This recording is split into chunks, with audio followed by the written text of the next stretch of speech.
Dream control seemed to be a far-fetched fantasy activity you only see in sci-fi movies. However, we live in a world where there will soon be robots and flying cars.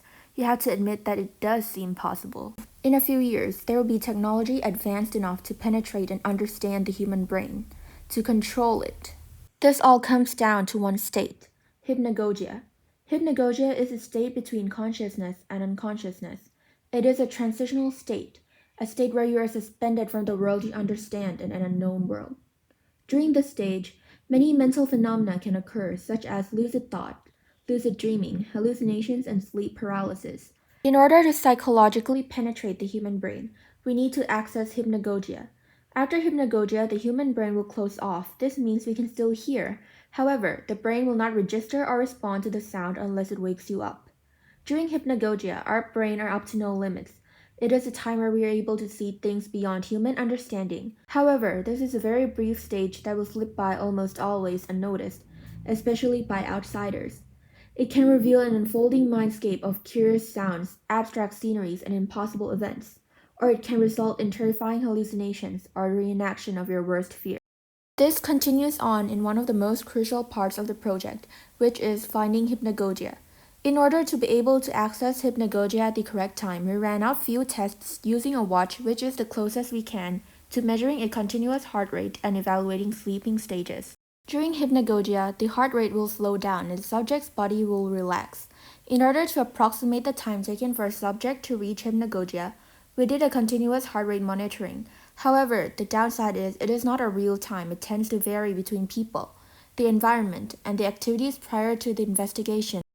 The watch we used for this investigation shows us how long we were asleep, how long we were restless, and how long we were awake. Results show that it takes from 5 to 30 minutes for a subject to reach hypnagogia in normal sleeping situations. However, this is of course not entirely reliable. It still takes a lot of luck to penetrate hypnagogia at the exact time and not let it slip by. The experiment we use for this is called pilot testing. In this case, you are the pilot and the subject is your plane. You are controlling the setting, the events, and the choices made where you wish to end. The most fundamental element of this pilot testing is, of course, hypnagogia.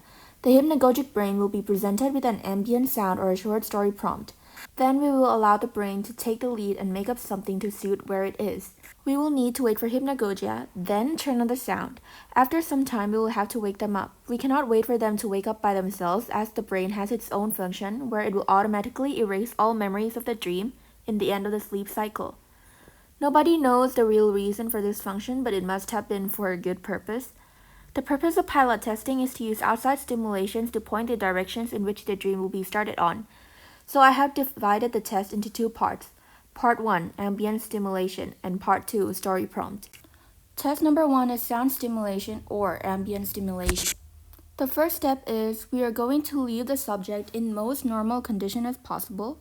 Then we will approximate hypnagogia. Then we will turn on the ambience, which will sound something like this. Then we will have to observe whether the subject responds to the stimulation, such as waking up, tossing and turning, making noises, or wanting to turn it off. If there is no response, we will have to wait for 5 to 10 minutes before waking them up, and then we will ask them to tell what happened. So these are the results. With sound of waves, which is supposed to be a beach, the subject reports of sand, only sand and nothing else, so at least it did work a little bit. With sound of fire, there was no response or it didn't work at all for the subject. We faced a few problems in this investigation. The first one is that the subject complains that the sound stimulation sounds electronic, which their instinctive response was to wake up and turn it off. I think this may work the same way as an alarm clock. The second thing is a big problem, hypnagogia. Again, it is hard and nearly impossible for us to penetrate hypnagogia at the correct time. Turning it on at the wrong time will wake the subject up, which is what happened because we turned it on too early, causing the subject to wake up. The next test is verbal or story prompt. This is supposed to solve the problem of sounding electronic because we're gonna say it on spot, real time. This is really similar to the first test, just that instead of an ambient sound, we're using a story prompt. In this case, we use you're walking towards the stairs, take your bag, and leave.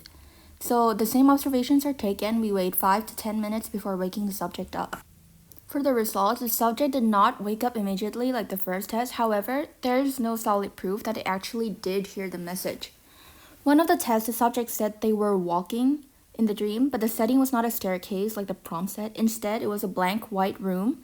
They woke up immediately after that, which may be due to some unintended volume increase.